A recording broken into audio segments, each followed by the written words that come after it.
This is the story of a boy who from the moment he was born was despised by his parents. His name is Davin, and his misfortune was to be born on the same day and at the same time as Kajin, a child blessed by the sword god Keshak. Born with a blessed body and talent, Davin's mother only wished her son was Kajin instead of him. She and his father were disappointed in Davin, one of the reasons being that he was missing his right arm. His mother would whisper to him every night that he should die. Davin was aware of this and apologized to her, not knowing why he was despised. He did not want to die. When Davin was not yet born, he heard his father say that he was the hope. At that time, they were looking forward to Davin, as his father could never beat his older brother. But he hoped that when Davin was born, that child would be better than his brother's son. Davin's father expected him to defeat Kajin, yet he was born with only one hand and without the blessing of a god. And the mere fact that he was born crushed all his father's hopes. While Kajin played with a smile and had begun to walk, Davin still struggled to get up. When Davin learned to take his first steps, Kajin was already holding a blade. The first time Davin held a blade, Kajin had already experienced mana and began to train Samian swordsmanship. At some point, Kajin became the object of Davin's adoration and envy. When he was 7 years old, he was sent as one of Kajin's assistants. Outwardly, it was known that he was sent as an aide to support Kajin, but the reality is that his parents sold him for 300,000 luden. As they grew up, Kajin took advantage of him, because from the beginning, Davin was an annoyance to him. That's why Kajin took his anger out on Davin, who had no choice but to hold back his tears. It was hard for him to bear the fact that the adults who passed before him turned a blind eye to the situation. Davin's uncle was known as an amazing man, but he left the family a long time ago and never came back. That's why there was no one to control Kajin, so he grew up as a boss. He easily beat everyone. He had superior talent and the blessing of the sword god. Next, he would face Davin, who was jealous of Kajin's strength and talent. Kajin despised the look on Davin's face and went all out against him, as he couldn't bear to be seen that way by someone with no arm. Kajin tells Davin that he can work hard all his life if he wants to, but he will never be able to achieve his strength. Davin wants to win, he really wants to, but his dreams can't be achieved by hard work alone. Kajin got lazy with his training as he grew up, sinking into alcohol, girls and drugs, and still Davin was not able to beat him. Kajin was a genius who didn't work and Davin was an idiot who worked hard. But he is clear about one thing: their positions will not be the same forever. After many fights, the most significant one came for Davin. After exchanging a few blows, for the first time he got the upper hand against Kajin. After blinding him, he quickly approached him to deliver a direct blow, with which he finally managed to defeat Kajin. Up to that point, the head-to-head record was 21 fights and 21 losses to Kajin. But after 29 years, Davin was able to beat him, despite all the times he lost and people telling him to give up, mocking him for being a talentless idiot. But still, he won and everyone shouted his name. Kajin couldn't bear to lose to Davin. At that moment, Davin heard the words that fell on his ears when he was younger, the words of contempt that his parents said to him. Davin tells Kajin that if it were him, he wouldn't have lived that way. He wouldn't have wasted his life on alcohol and drugs. He makes it clear that he would have lived a more meaningful life than stepping on the weak. By the time Davin turns to leave thinking it's all over, Kajin runs his sword through his chest, leaving everyone stunned. Kajin, an idiot to the end. Despite defeating Kajin, there was no way Davin would live. The Sun Blade Greatsword that only the direct line of the Samian family uses also contains Samian family mana with anti-magic properties, meaning that unless the miraculous Saint Layla appeared, there was no way Davin would survive. Before closing his eyes, Davin tells Kajin that he will always be remembered as a loser. Surprisingly, Davin later wakes up tied up, believing he is in hell. But this masked guy tells him that he is a lucky guy, as the miraculous Saint Layla was present in the arena and healed Davin. Despite that, his whole body was broken and all he could do was breathe. Next, this guy asks Davin if he signed a contract with the devil. Davin is surprised to hear such a statement, but the guy mentions that his parents admitted it, so it is useless to deny it. Besides that, bottles with Davin's blood for the contract with the devil were found in his family's house. They accuse him of being a demon who sacrificed 300 innocent children to make himself stronger. Davin managed to defeat Kajin, but not the Samian family. After all, his own family chose Kajin over him. Because of all these accusations, Davin is sentenced to life imprisonment and having his mana sealed. Davin's sinews were cut and his mana was sealed through many chains, and so he was taken to prison, where he receives a visit from Kajin, who laughs at him. Kajin managed to become a sword emperor and people praise him for being a hard-working genius. This idiot thanks Davin for everything, as it was thanks to him that he achieved all that. After Kajin humiliated him and left, the food they brought Davin decreased a lot, to the point where they stopped feeding him. Davin was starving. He thinks it would have been better to die in the arena than to die this way. Davin collapses and wonders if he had both arms his life would have been different. If only he had been of direct lineage. If only he had had the blessing of the sword god. If only he had had that, would his life have been different? Davin refuses to die, and although it seems that is what will happen, he does not believe he is dead after all. Davin opens his eyes again in confusion. He is called by the name Vincent and a kind of familiar person is holding his right arm. It is an adult from one of the family branches. He wonders how he knows him, but more importantly, why did he just call him Vincent? Is it a dream? Vincent is the 7th son of Adinka. He thinks he is in a dream, and it doesn't seem so bad. The air feels fresh unlike the prison he was in. Plus he has his right arm. The person in front of him keeps holding his arm and tries to inflict pain using mana. There he reacts. The method to block that kind of attack is to physically separate from the opponent. Davin pushes the guy back, although he is surprised, as it is not a strong enough attack to push someone back that far, then apologizes and tells him that his hand slipped. The guy gets up angrily and tells Davin that his son will crush him mercilessly, and that it will be the first time the filial family will crush the main family. The guy leaves while threatening him and tells him to wait for the day of the assembly of the real swords. But isn't this a dream? If so, he should have woken up by now. Then some memories start flowing back to him. His mother passed away after giving birth, while his father did not care about him at all. All the other children treated him like dirt. Of the 8 children of the famous Adinka sword family, he is Vincent, the 7th. He was such a coward that he cowered and cried in his room after being slapped by Loa, the youngest of the family. It's time to accept it. The Davin we knew from the Samian family has become the useless Vincent from the Adinka family, yes, reincarnated. The now Vincent doesn't understand how this happened. Next, he comes across a diary that Vincent used to despise himself. His self-esteem fell so low that he gave up on everything. Everything indicated that God had heard the prayers. Davin wanted to live in his last moments. He then wonders what happened to the original Vincent. Moments later, he hears a voice. This alerts him. He thinks it is a demon trying to trick him because his reincarnation should never have happened. But no, the one speaking to him was the original owner of the body he is in. Since the original Vincent gave him his body, he no longer has a name, so now he decides to call himself Julian. Vincent is facing a revelation, something the gods give to humans. He had heard that people blessed from birth can hear the revelation, which means that Julian is a god, a lesser one. Julian mentions that originally he had intended to call a spiritual god, but the now Vincent crawled instead. If Julian wants to become a true god and not a lesser one, he must achieve numerous accomplishments. This goes by the name of calling. If Julian completes his calling, he will be able to become a true god. Vincent tells him that he understands the circumstances, but makes it clear that he is not interested in his achievements. Because if everything is as Julian has said, that means that Vincent has earned himself a new life, which he will be busy living, so he will not have time to listen to the wishes of a ghost. Julian gave up his life and Davin wished for one. However, he mentions that the spiritual energy he has is very low, and if that energy disappears completely, Vincent's body will die. Vincent thinks it is a lie, as he notices that the body is too healthy for an early death.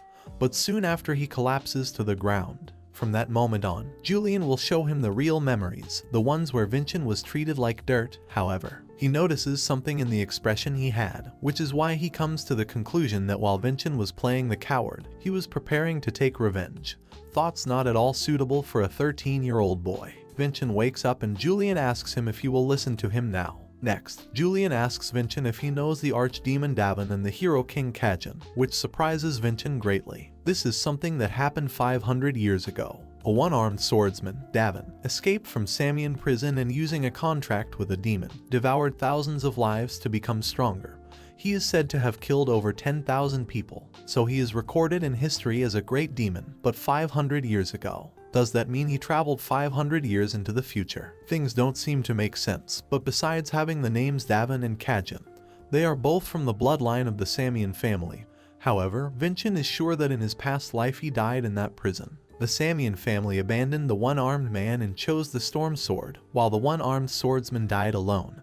The storm sword became the sword emperor, or so it is assumed. but to fabricate the story and refer to them as the great demon king and the hero. That is something that makes Vincent very angry. Julian jokes and tells him that Kajin was a friend who really loved Davin, which makes Vincent angrier, as he knows this is a made-up story. Julian asks Vincent if in the past life he was someone from that time. He then clarifies that the story is just a combination of stories that the victors left behind. Julian continues talking. He mentions that the king swallowed his tears and worked with the greatest hero of the time, his best friend, the Emperor of the Sun Sword, to defeat the great demon Davin. The Emperor of the Sun is Arslan, ancestor of the Adanka family. Vincent is surprised that this brat has become the first patriarch of the Adanka family, and is that Arslan was a boy who admired Davin a lot. This because when Arslan was young, he was a disciple of Davin.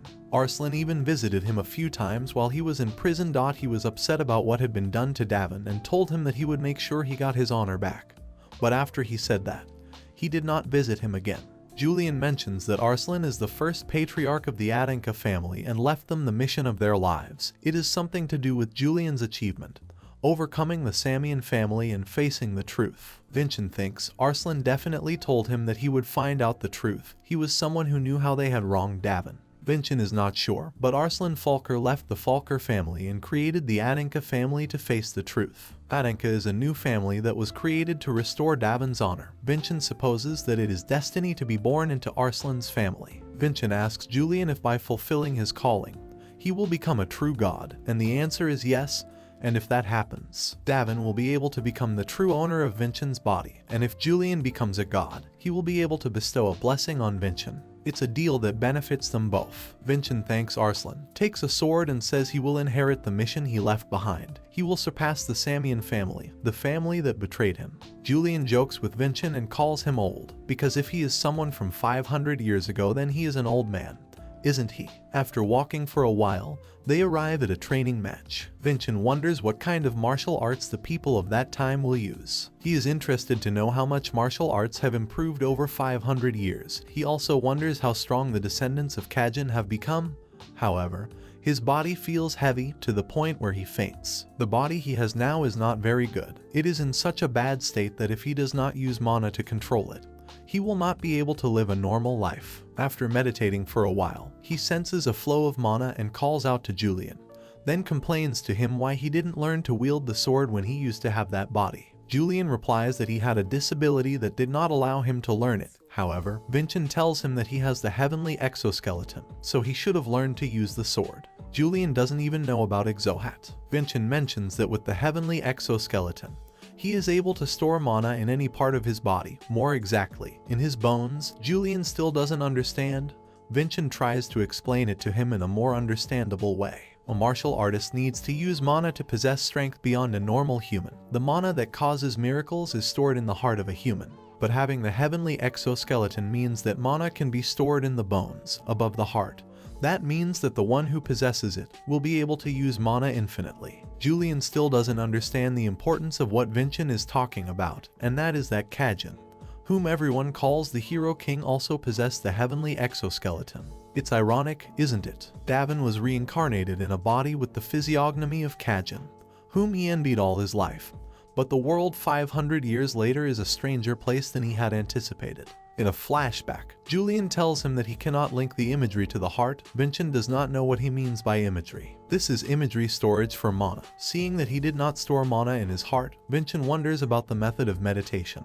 Although Julian does not know exactly what kind of meditation method he is talking about, Vincent mentions that Falker, the first Adanka, had a great meditation method to store mana in the heart.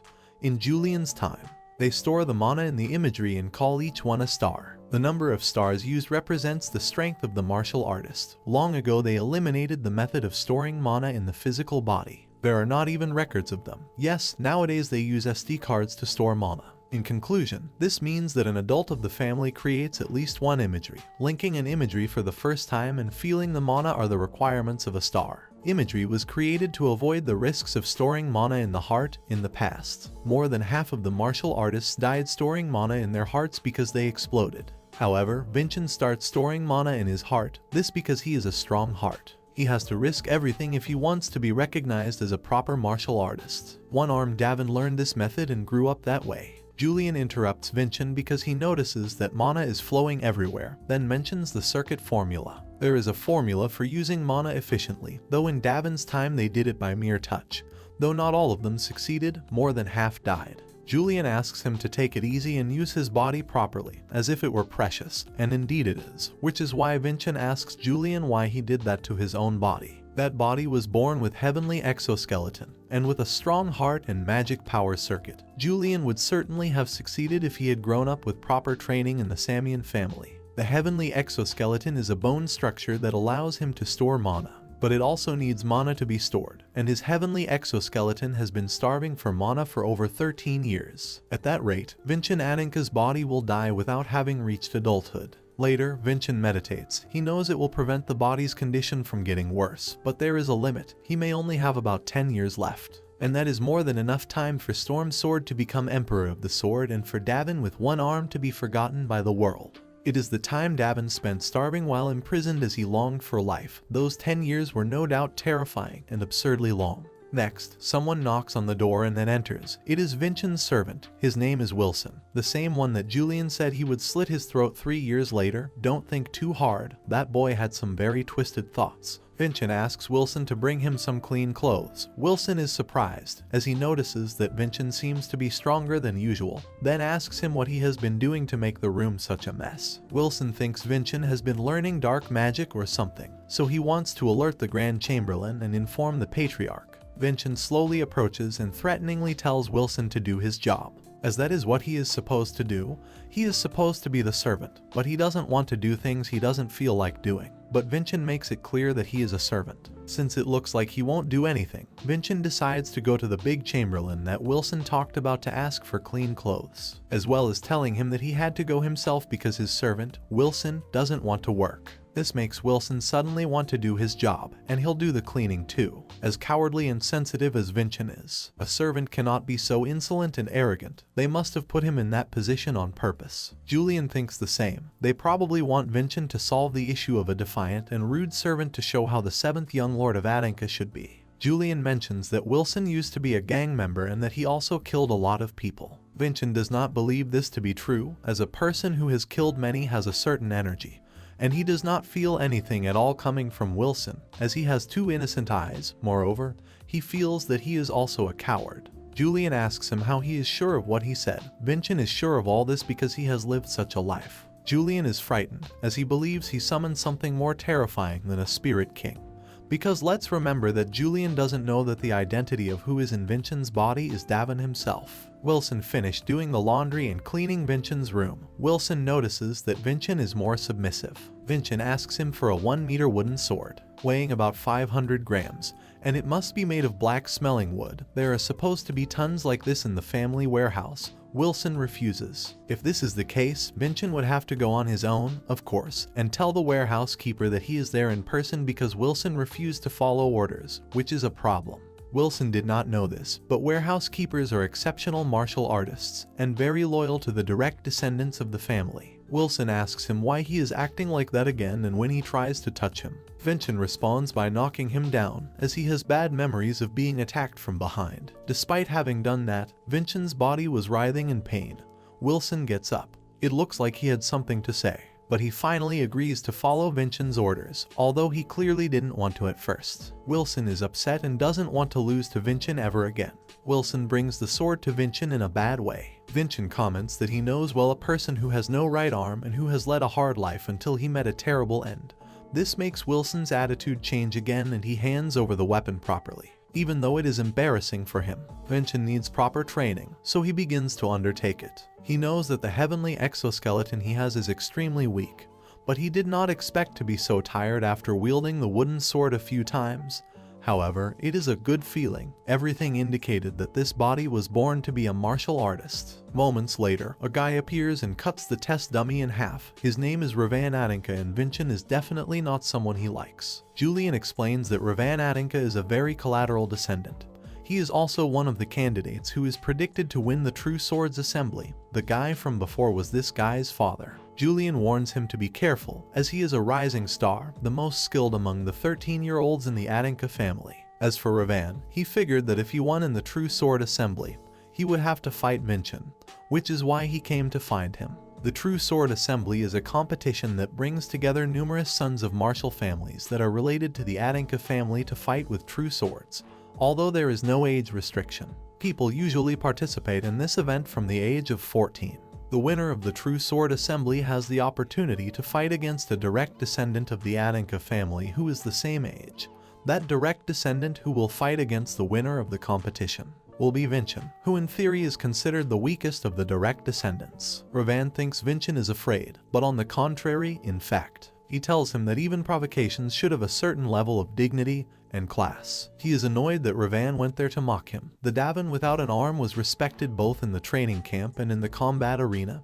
Even Khajiit respected him. Vincent tells Revan that it was his father who taught him such manners. This makes Revan angry, so he decides not to forgive him now that Vincent disrespected his father. Julian warns him that Revan is at 2-star level and possesses the attributes of a man of steel. He must be careful as Revan in theory is stronger than Vincent.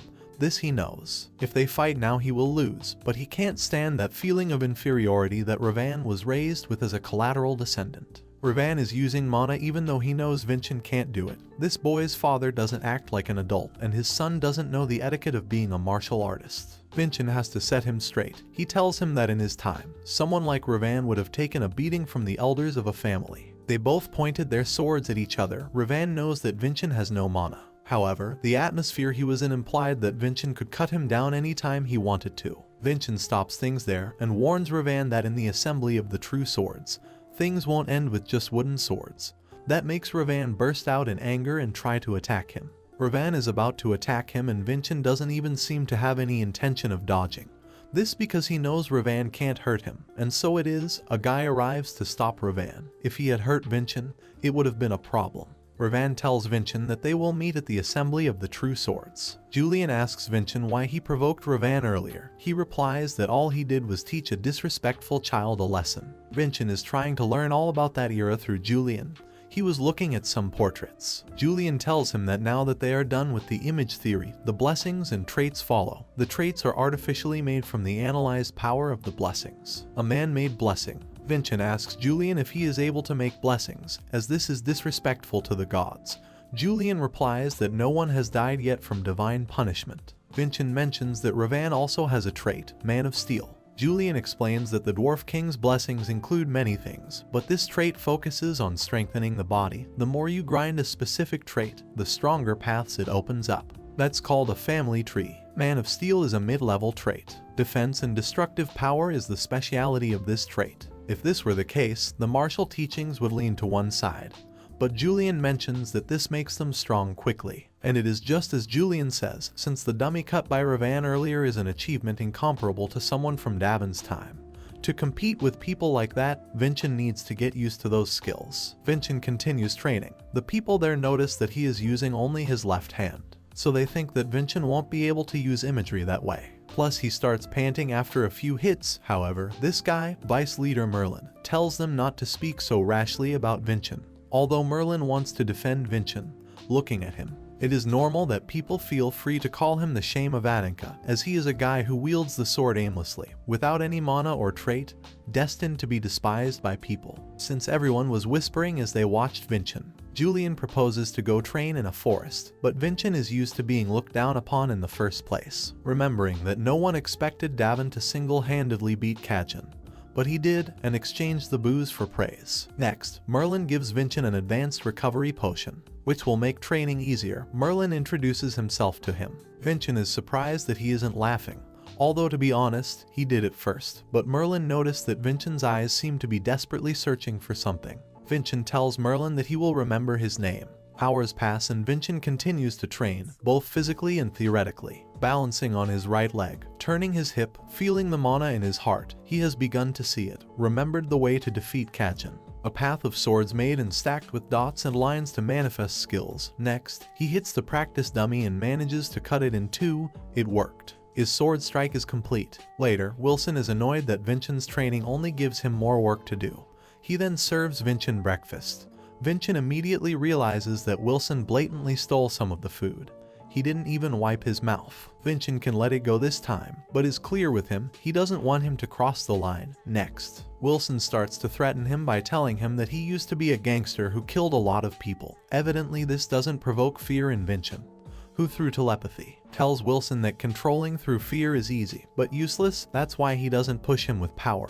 Wilson is surprised, as he didn't expect Vincent to be able to use mana. Vincent tells Wilson to stop acting proud in front of him and stand by his side, as soon he will not be ashamed to be Vincent Adinka's property. Vincent gives him two choices: be ruled by fear or show loyalty. Wilson leaves and denies that any loyalty is formed towards him, although his face after leaving said the opposite. Merlin wanders around the training ground and notices that Vincent finished training earlier in the day. But that's not the only thing, because he also notices that Vincent managed to cut a dummy. He thinks he did it with a real blade, but from what he saw, Vincent only used wooden swords. It takes a lot of skill to pull off a cut like that. Merlin wonders what kind of martial arts Vincent is learning. The idiot Wilson has become very polite. Next, Vincent mentions something about the clothes, which are made of Lebatine cotton, which is very profitable but ruins the floor. It's not something good enough to be worn by a nobleman. Besides that, the food. The quality is low compared to the family budget. This means there is someone stealing money. They might suspect Wilson, but he has no idea what they are talking about. It's definitely not him. It must be someone higher up.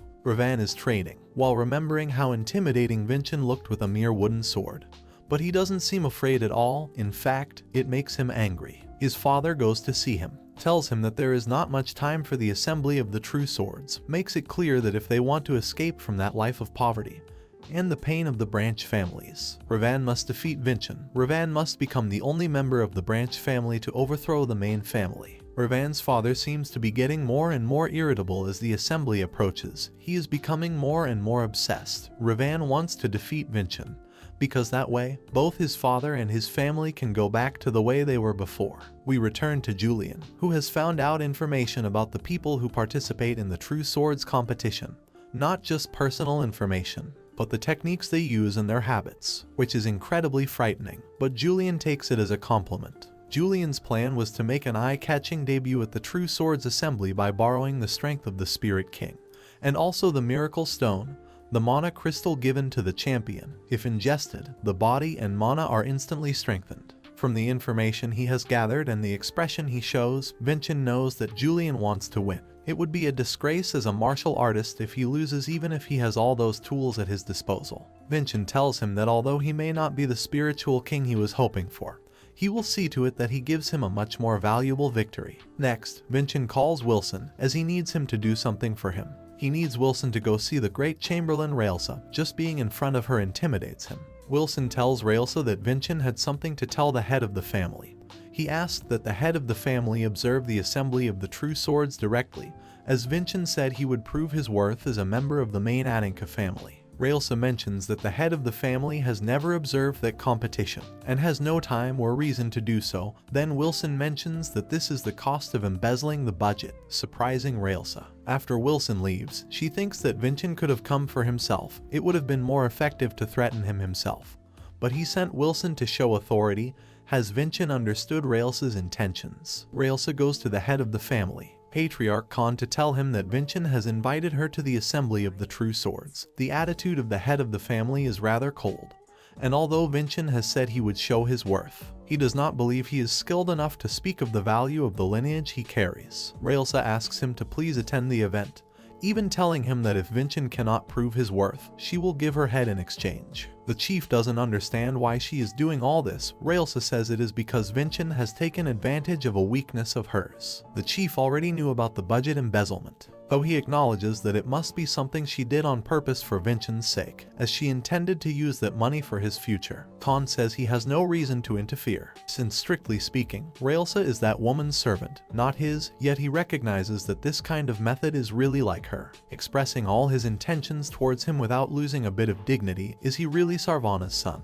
Anyway, Raelsa wins. The chief will attend the assembly of the True Swords. The day of the real swords assembly has finally arrived. The competitors enter the arena. Revan is determined to defeat Vincent. Noticing Khan's presence, Revan is surprised. He is sure that he is there to see his performance, for after all, Revan is the rising star. He does not want to miss the opportunity to defeat Vincent in front of the Patriarch. The assembly of the true swords begins. Revan has his first confrontation, which he manages to win easily, making his father stand up proud. No wonder they call Revan the rising star. After all, he is young and already has 2 stars, plus the defense attribute he possesses is impressive. It was very likely that a collateral descendant would win the competition for the first time. Vincent was watching. Based on the standards of 500 years ago, everyone there is a genius, but they have no depth in martial arts. The strength they have comes mainly from individual traits. Vincent sees no fighting experience in those moves. It's like they are dancing puppets. That's probably why Revan is able to use traits and attack so recklessly. Revan thinks Vincent will run away, but Vincent won't run anywhere. The fights continued. Revan kept climbing until he finally beat all the competitors he had. That's when he shows himself in front of Khan, and just as the laws set their dictate, he wants to fight Vincent as the last fight of the assembly of the true swords. Vincent doesn't think twice and accepts the challenge. Both go to the fighting arena. The referee, Zeron, belonging to the white sword unit, will be in charge of starting.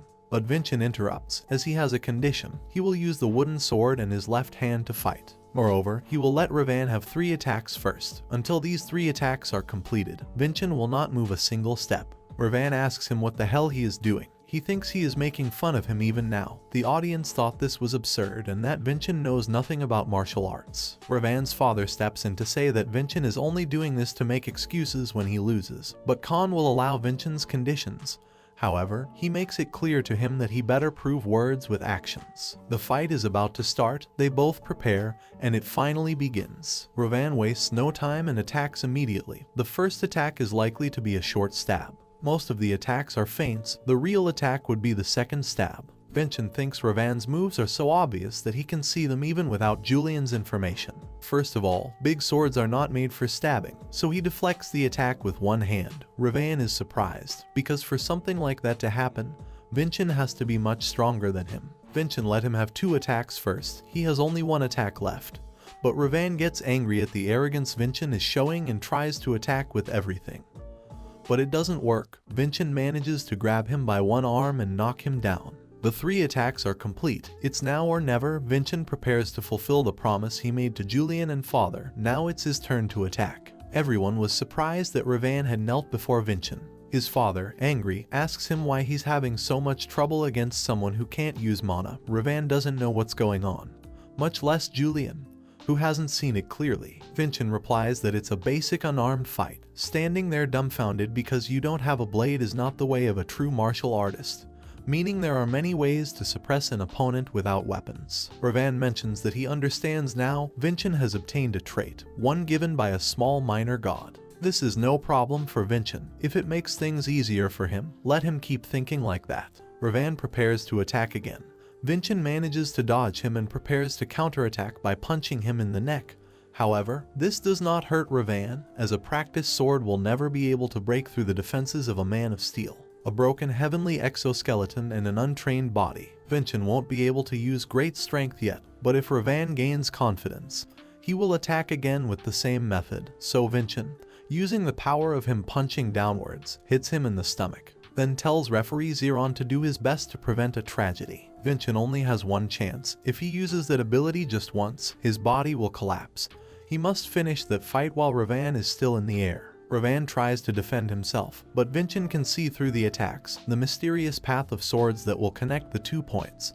He tells Julian to look carefully. This is the sword he mastered. Vincent manages to hit him, drawing the attention of even the Patriarch Khan. Vincent slashes into space and twists the flow of mana, using the sword to cut through everything, including the enemy's ability. That is the absolute sword. Revan complains of pain in his arm, as Vincent's blow tore it off. Vincent tells Zeron to stop the fight at once, as there is a winner, Vincent Adinka. Revan's father enters the battlefield to help tend to his son's wounds. They must call the priest. Vincent had warned the referee. He told him to stop before a tragedy occurred. Despite keeping his composure, Vincent's body is on edge, but this is no time to collapse. Vincent turns to Khan and tells him that he kept the promise. After that, Khan gives as the winner of the True Swords Assembly to Vincent. After that, they prepare for the awarding. Vincent will be given a miracle stone as a reward. Revan's father bursts in completely angry, as he believes that Vincent used dirty tricks and borrowed the power of an apostle. The priest tells Khan that there is a problem. Revan's arm will not be attached to his body again. Revan's father refused to accept that his son would live with only one arm, even blaming the priest for not being able to heal him.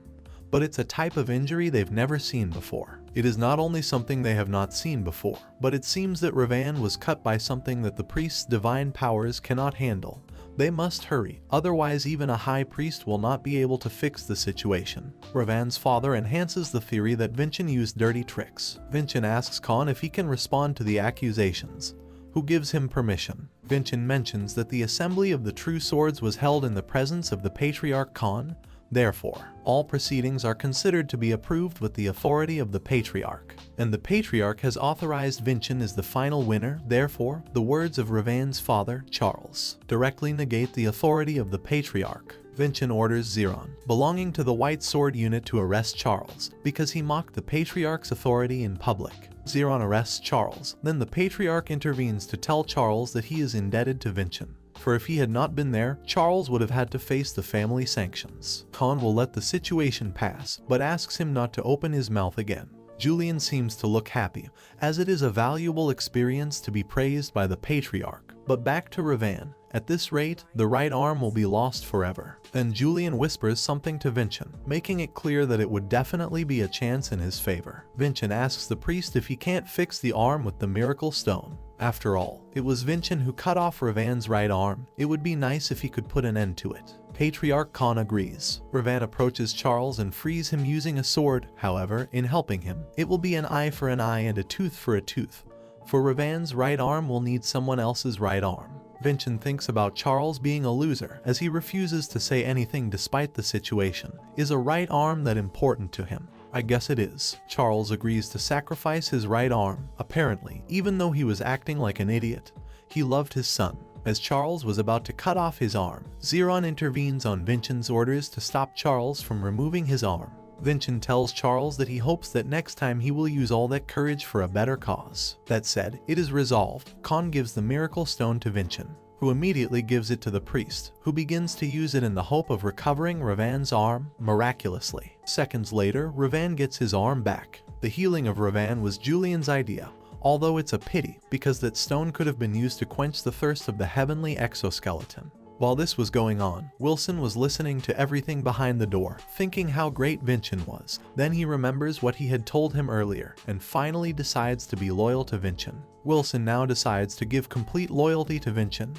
Next, the priest goes to see Vincent. His name is Dulin, a priest who worships Gaia. He is there to express gratitude to him for the matter before, and surprisingly, he gives him back the miracle stone. Dulin gives it to him because making those who suffer first rise up and laugh until they are happy is the reason why he became a priest.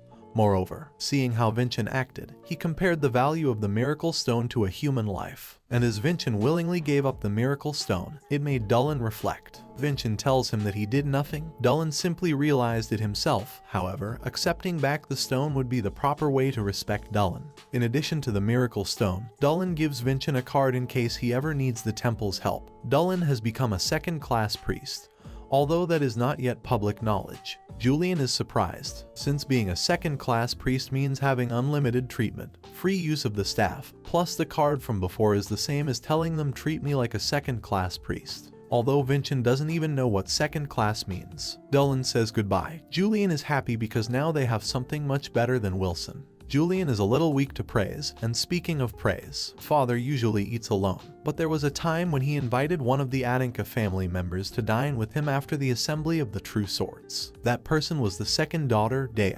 She had an overwhelming victory in the assembly of the true swords. The point is that there is a 50% chance that the same thing will happen with Vincent that night. Although his body feels stiff, then he starts to prepare himself even though it was not so sure that he would be invited to the dinner. Moments later, Wilson enters to tell Vincent that Boss Khan has invited him to dinner, just what Vincent expected. On the way to dinner, Vincent meets his stepmother, who congratulates him on winning the competition. Vincent's real mother passed away after giving birth to him. The stepmother's name is Versa Hylame. Before her retirement, she was such a fierce martial artist that she was called a giant. Nowadays, she is in charge of everything related to the Adanka house. They both continue on to where Khan is waiting for them. The pressure Khan is exerting is so incredible that Vincent finds it hard to breathe. The atmosphere hasn't felt like this before. It means that the fact that he was invited must be a test for him. Vincent tells him that he doesn't think there is any need to purposely put pressure on him in a private meeting.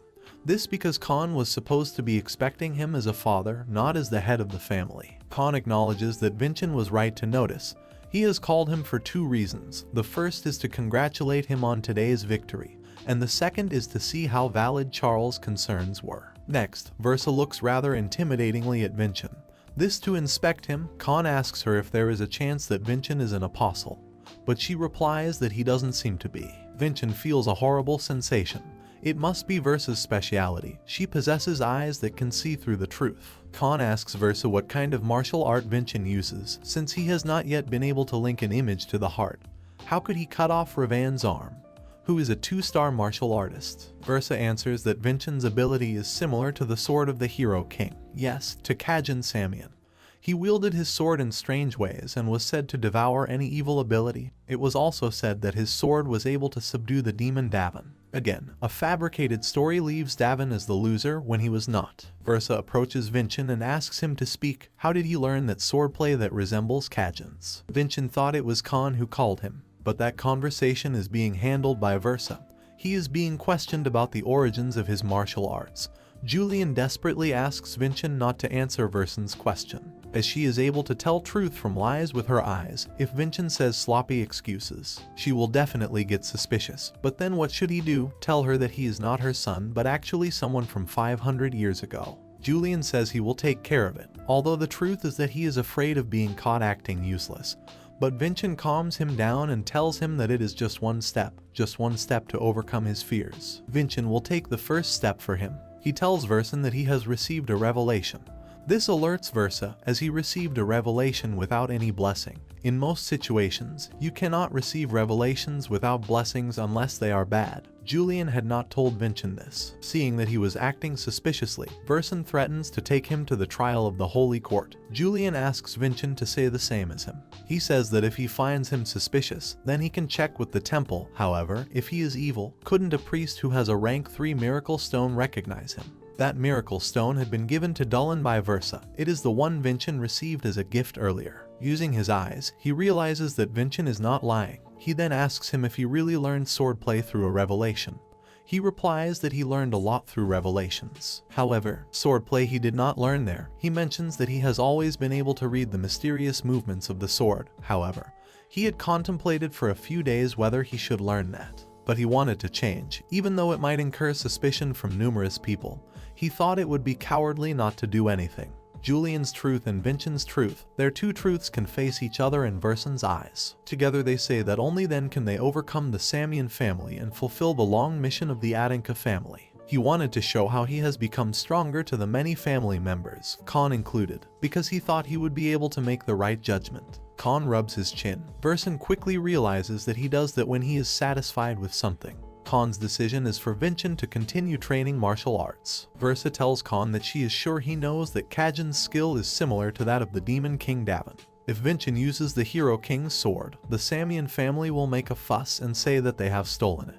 But they would not have to say anything if the Great Demon King's sword is used instead. Since Khan has given his approval, he will be responsible for everything, so Vincent must do his best to improve himself and not cause trouble. Vincent knows that this is not a simple warning. She is confirming the Patriarch's decision and also giving him her approval. Khan tells Vincent that she has shown great results in the assembly of the true swords. That is why Khan will grant her something she desires. Vincent wants to be stronger. Julian whispers to Vincent to ask Khan to let him go to the family library. Only 3-star martial artists are allowed in there. Khan asks him if he has managed to link the ideas in his heart. Vincent replies that he hasn't been able to, so he would like to take that opportunity to behave like a spoiled child. Khan agrees, allowing Vincent to enter the lower library, then tells Versa to give Vincent the Crimson Lotus, the reward for fulfilling his promise to him. The Crimson Lotus is the sword that Khan used when he was young and began to make a name for himself in the world. It is practically the history of the